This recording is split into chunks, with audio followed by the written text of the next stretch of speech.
Time for another chat with Quincy City Council President Nina Liang to talk about the special City Council meeting that was held this week. Hey, Nina. Hi, how are you? Great, good to see you again. You too. Only one item on the agenda, but boy, it was a really nice one.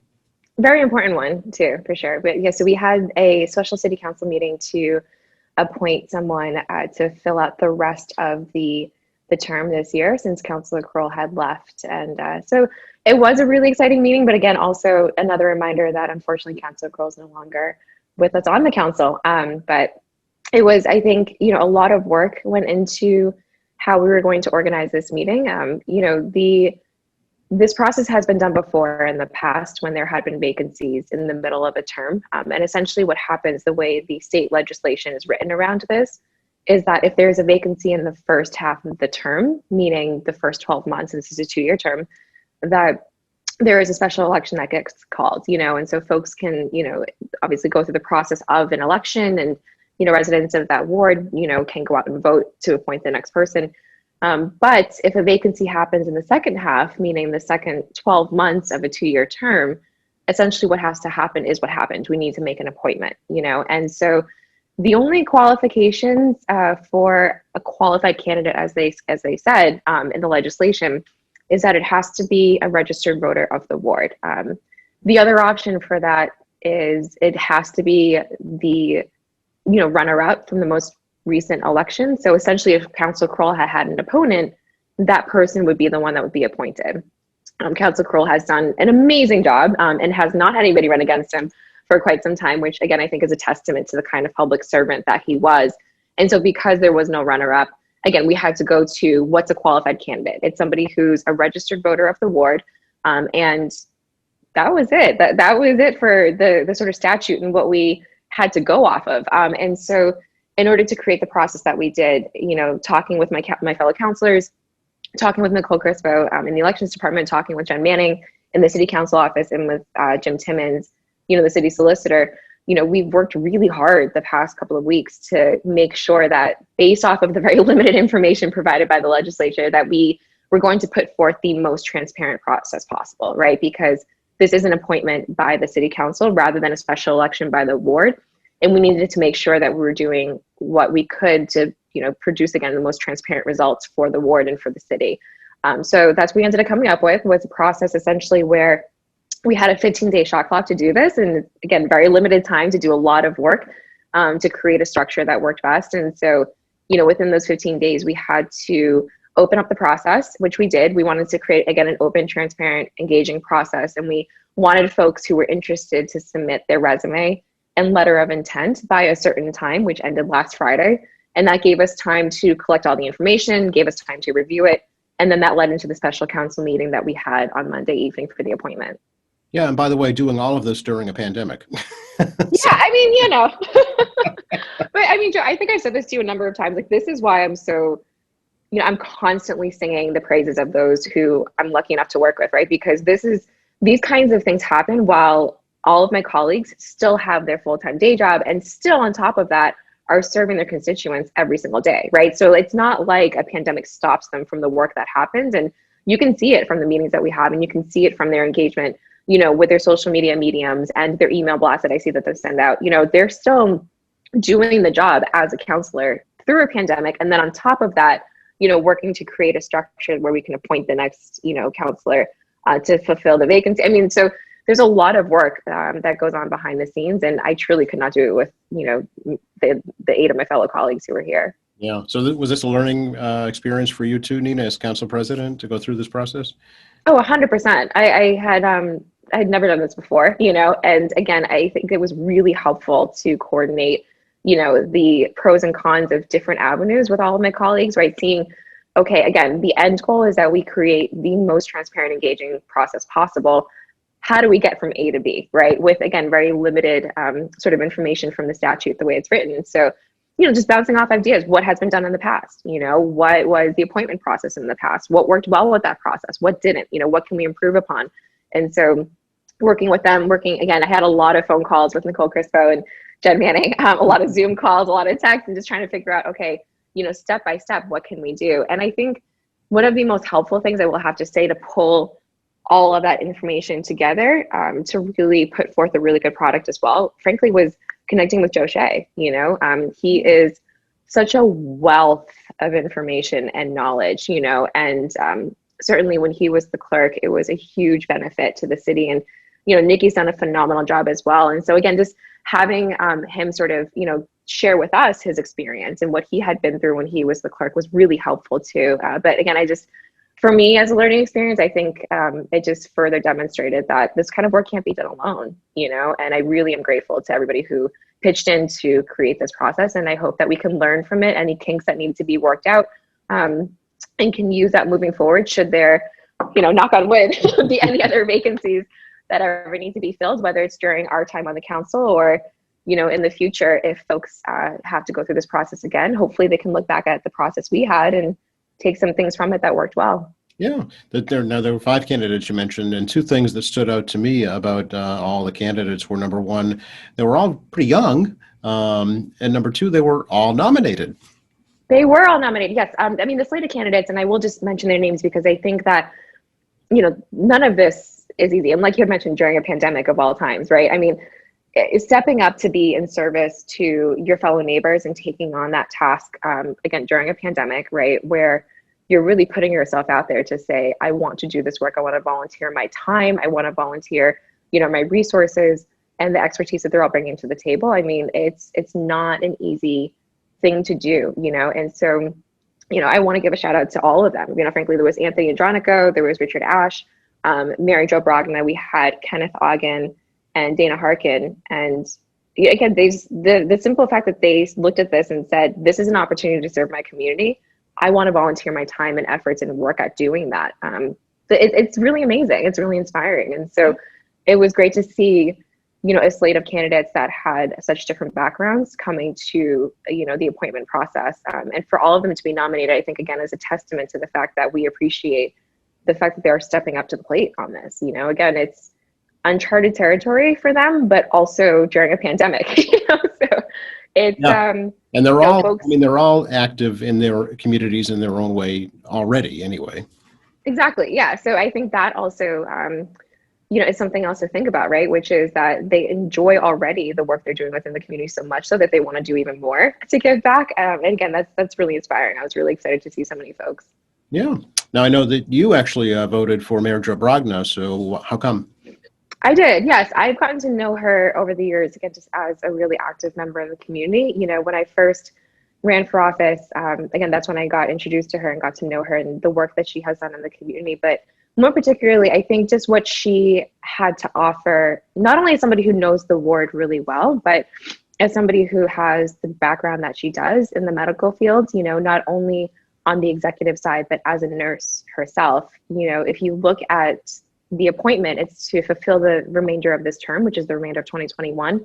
And to have that kind of knowledge on the council, to have somebody who, for close to 2 decades, again, has been in an executive role and is an actual nurse, to bring that kind of knowledge to the council to talk about how we're addressing the pandemic and our role in that, I think is such an added benefit, and a huge asset to whatever it is that comes in front of us, whether we're talking about the budget season coming up or talking about restaurants when they're opening again, and how we can be supportive of them, and opening up the schools and how we're funding new projects and what timelines look like based off of what's going on in the pandemic. Again, she is for me the person that has that knowledge firsthand. And so I thought that was an incredible asset, should we be able to appoint her moving forward. But, also for me, I really appreciated that she was upfront and honest about not running for the open seat in the fall. Again, this was our responsibility to appoint somebody for the remainder of this term. And I, again, just appreciated that she wasn't looking even beyond that. She was sort of just looking to say, okay, I just want to fulfill the remainder of this term and do the work that I need to for the remainder of this term, which, allows the open seat process to happen with the election. But that still will happen. We're still going to have an election in the fall. And, I think, again, whoever, moves on past this November, it has big shoes to fill with Councillor Kroll's departure. And, I think it's really exciting. I think it's really exciting to see so many folks who are interested in coming out in the service of their ward. Yeah. Was Councillor Kroll at the meeting? Just curious. Not that I could see. I tried scrolling through to take a look in to see. I think from what I've heard from a number of people, and for myself included, I'm going to want to continue to stay in touch with Councillor Kroll. Again, I just think that he is so well educated and informed, specifically on the budget process, and that is one of the biggest, if not the most important task we take on as councillors. And so whether he comes to the meetings or not, I think that we'll continue to find ways to keep him engaged, because I really think he's a good resource for us. Oh yeah, I'm sure he won't be hard to find, that's for sure. Yeah, exactly. So what's the process now to fill Anthony Andronico's school committee seat? Is the council involved in that at all? Yes, to my knowledge, it's going to be a joint process, and we had to kick that off as well. And so I believe they have another school committee meeting tonight on Wednesday, and then between now and Monday, I should start calling him Councillor Andronico now. Councillor Andronico has to get sworn in, and then we'll get him started and off to the races. But you're right, we do now have to move to the school committee appointment process. Okay, so what is your advice, Nita, to a new city councillor coming on board, especially in the middle of the term? I know. Oh, that's a tough one. I mean, specifically because it's because it's Anthony Andronico, I think he has experience in government, both locally with his service on the school committee and his day job up at the State House, and so he knows, I think, the sort of organizational structure around politics very well. And my advice to him would just to bring that strength to the work he does as a council. I think that his knowledge in operating in both of those spaces will be a huge, huge asset to the council, and making sure that we're staying on task with what we can and can't do, flexibility in certain areas. And frankly, again, even his experience with his day job at the state level, I think could be helpful with what kind of resources can we incorporate to take back into the local level. And a lot of the questions that we've had over this last year around what we can do to be supportive of small businesses and the schools opening again, and particularly for us as counselors with funding, right? Like, I think he can bring that information to us as well and really help to support any decisions we make moving forward. So, I'm excited to work with him. I think he has a lot to offer. And yeah, I'm excited to get started. It's a very young council now, just in terms of age. A lot of young people getting into public service. I appreciate you saying that. My birthday's coming up, Joe, and I feel very old. So I appreciate you saying it's a younger council. Oh no. to me, you're all children.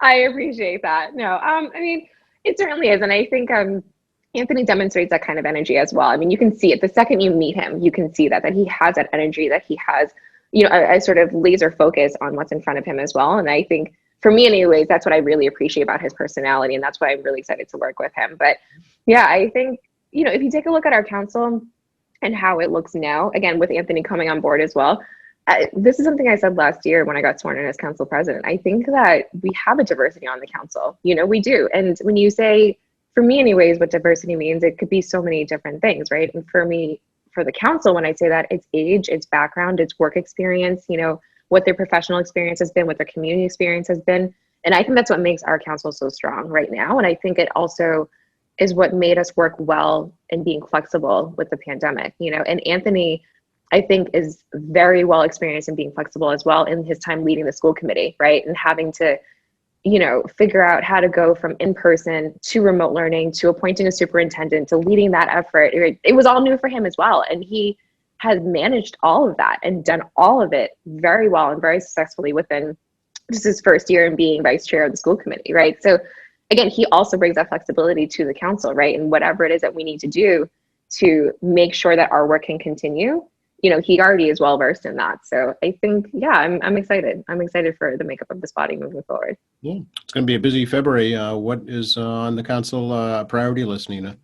Oh gosh, we've already got 2 meetings coming up back to back as well. And we are, already going to start taking a look at what's going to happen leading into budget season. I think all of us last year, when we were looking at the budget, were very anxious for what this year was going to look like. And believe it or not, even though we meet in the spring to discuss it, a lot of the work within the department starts now, and they put in a lot of work to reviewing their budgets and what they're going to be putting in front of us. And so I know that's front of mind for a lot of folks is, what is this year going to look like, right? I mean, we've talked extensively about how 2020 and the impact of the pandemic is going to be seen and felt in 2021. And so again, I know that's very front of mind for a lot of folks.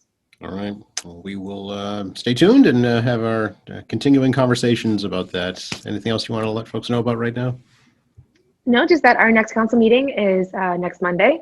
And then the second February council meeting will be the following Monday. We have back-to-back meetings this month, just with school vacation coming up and folks making sure that we have time for that. But yeah, so stay safe. Oh, I guess some exciting news is that we are moving into the second phase of the vaccine. Yes. How could we forget that? I imagine you're going to have conversations and shows, focused directly around that. But I just got an email while we were chatting that, we're going to start moving into how to implement that for the residents here in the city, making sure that, and this is something I really appreciate, that there's going to be access to a phone line to actually schedule it, right? There are some places where I've seen they're scheduling folks or offering folks to get scheduled for a vaccine, and they're only offering online access to do that scheduling. And you think about how many people do not have access to, frankly, internet service in the city or reliable internet service, or even those, particularly those are most vulnerable with the senior population, right? Maybe don't know how to navigate an online portal.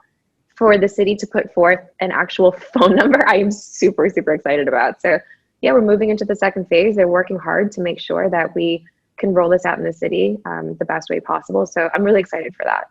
Yep, it's hopefully a year of hope for certain. I know it's the year of the ox and the Lunar New Year calendar, which will be a virtual celebration on February 14th this year, which we're helping out here at QATV as well. So we look forward to that. Yeah, it's my favorite holiday of the year. So I'm very excited. I'm really excited. Yeah. It'll be fun. Good to talk to you. You too, and I'll talk to you next week. Okay, bye-bye. Bye.